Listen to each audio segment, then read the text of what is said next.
and welcome to Beyond the Bio. Stay tuned this week if speaking at live events is something that is on your radar.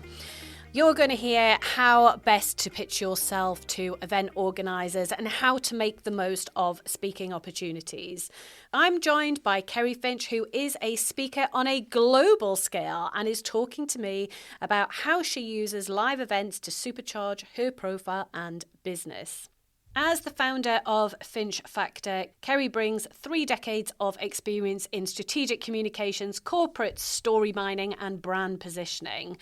She's an accomplished public speaker and has been a host, MC and panel moderator for some of the world's biggest conferences, including Cannes Lions International Festival of Creativity, CICLOPE in Berlin and Dutch Media Week in Amsterdam, as well as Focus in London and Global Marketing Summit in Istanbul.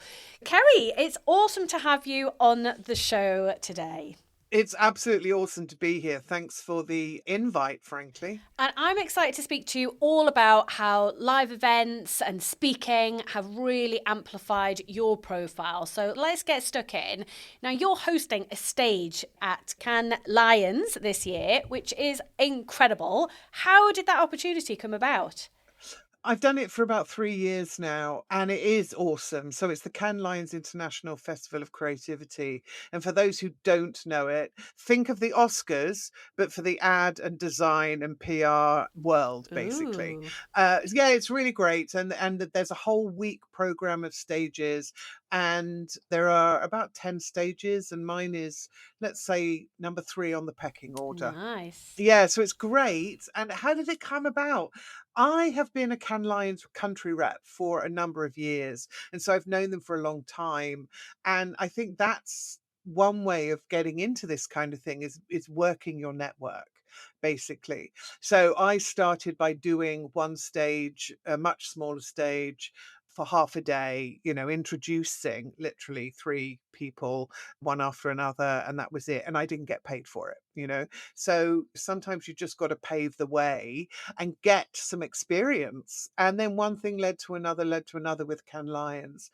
And I love it. I do love hosting a stage. I love being that circus ringmaster, for want of a better word, where you're bringing people into the mix.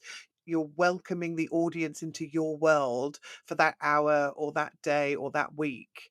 And it's a real privilege to do that because over the period of a week, certainly somewhere like Cannes Lions, people do keep coming back and will give you some feedback on how you're doing. I can imagine. Oh, and is it at a warm time of year? Like, do you get to... Yeah, it is. But it is out in the outside world. It's sunny, mainly sunny all day and beautifully warm. Where I am, I'm inside the Palais, which is, if you think of the Cannes Film. Well, yeah, fancy, but no sunlight. So I go home as pale as I arrived, basically. Whereas everybody else has been managing to have meetings on terraces. Of course they have. So that sounds super fun. Great opportunity for you to get content, make connections. Yeah, all those good things. What impact does it have for you the rest of the year? Does it lead to opportunities? Yeah, it does. It absolutely has done. So I know and I can track that I've made at least 3 other contacts where I've been the MC and hosted an event for 2 days or for 3 days because they saw me on the Cannes Lions stage. So, it's a real benefit to be out there and to be seen, and particularly when it's an event in your industry. My industry is the creative industry and tech innovation, emerging tech. And so people go to these events to learn and to be educated and to meet people and to do business. And so, I know that I have started working with Global Marketing Summit in Istanbul, or CICLOPE, which is for film and production companies in Berlin, or I started working with Focus, which is for TV and film in London, directly because people have seen me on the stage. So it really does have an impact, it really does. And what do you think makes live events such a powerful platform for thought leadership and brand building?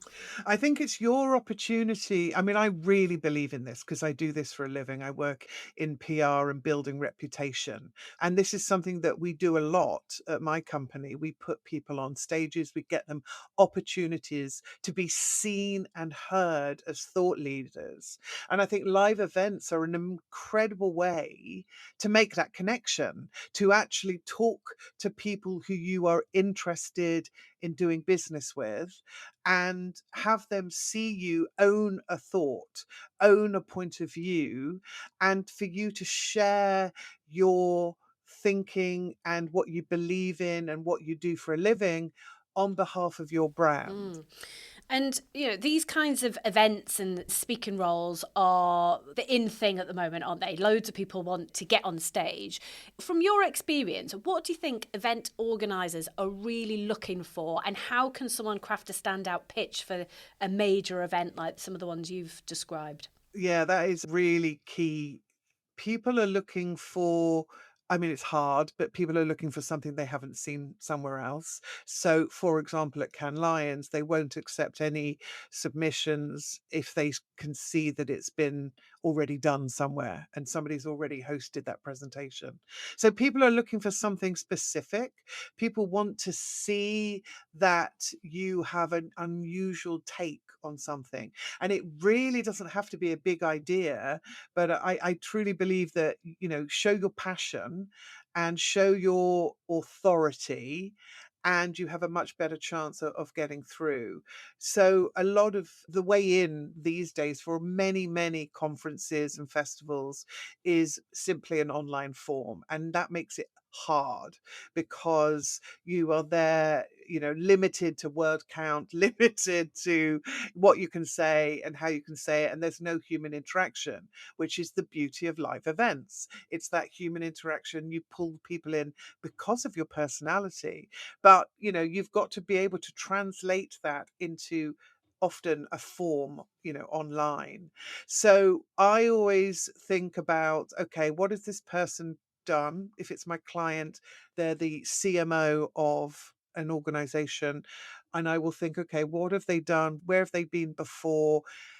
What are the key elements? What is the key story we're looking to tell? So it might be about social impact within financial services, which is one of my clients, Rocket, trying to get, folks like Peter Georgie or Jonathan Mildenhall on stage. It might be, okay, what is your point of difference? And you really need to be able to encapsulate that in the copy that you're writing. So it's worth spending time crafting that.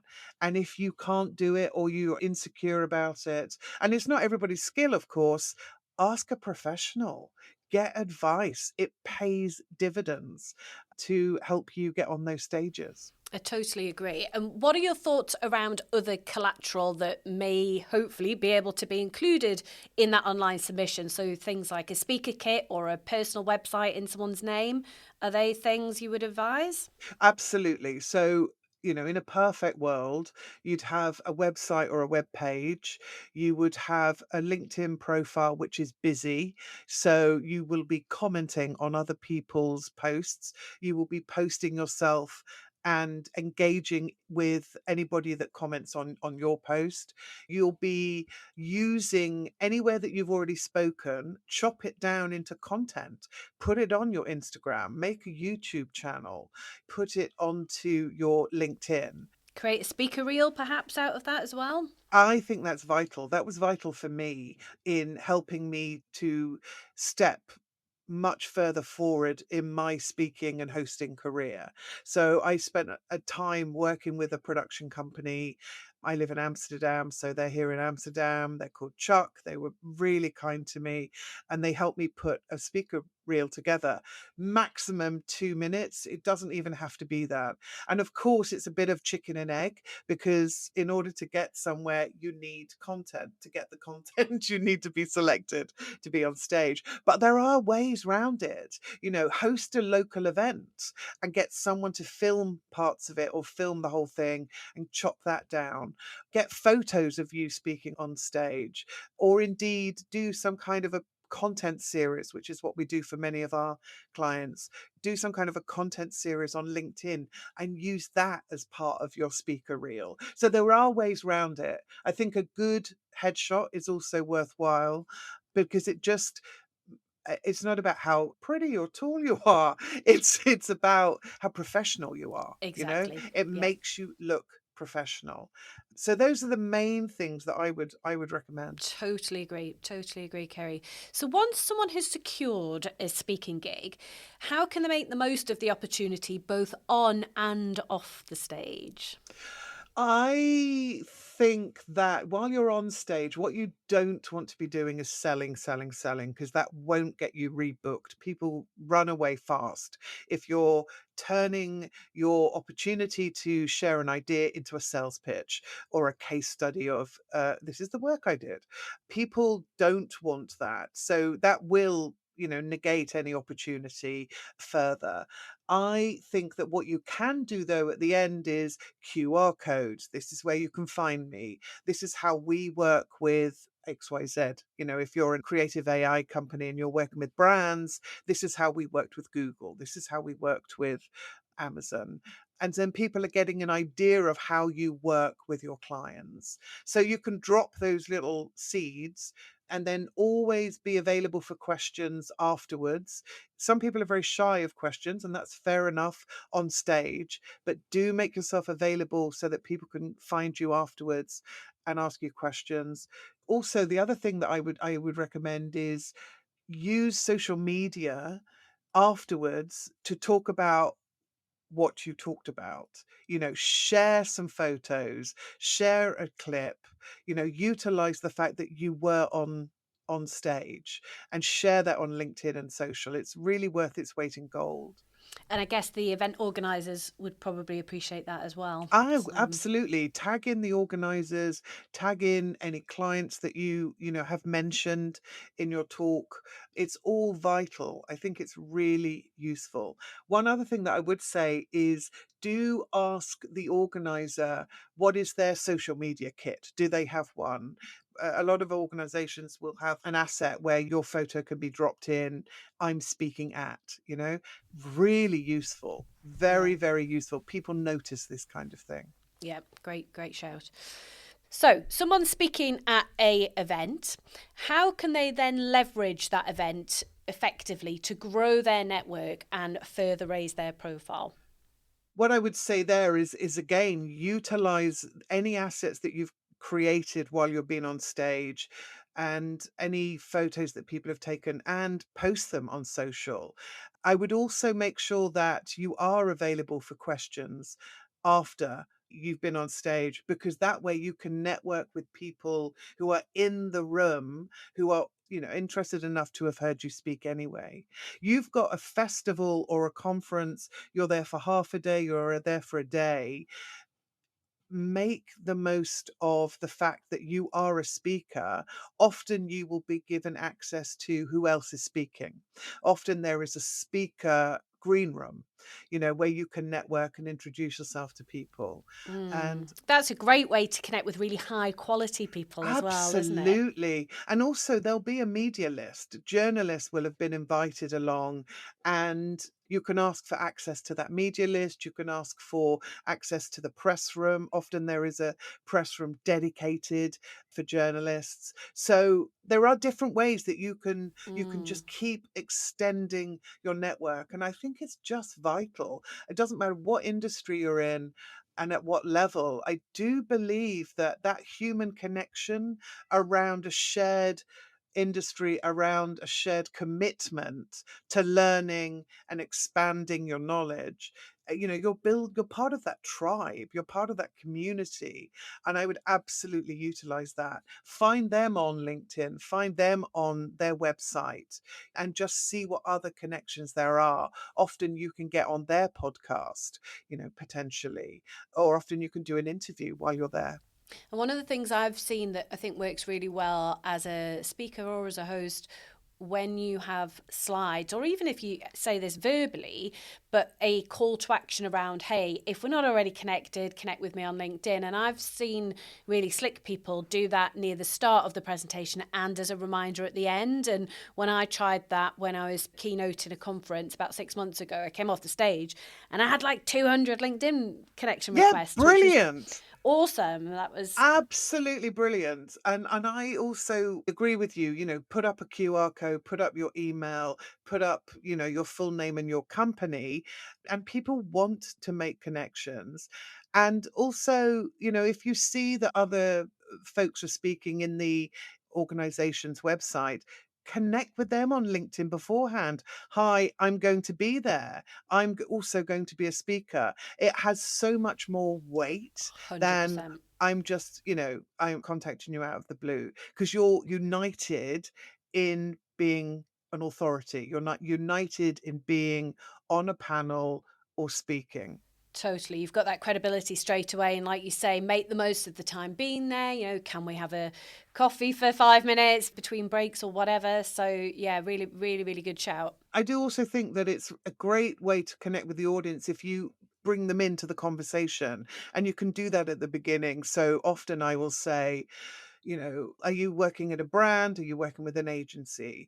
Are you a CMO or are you a starter?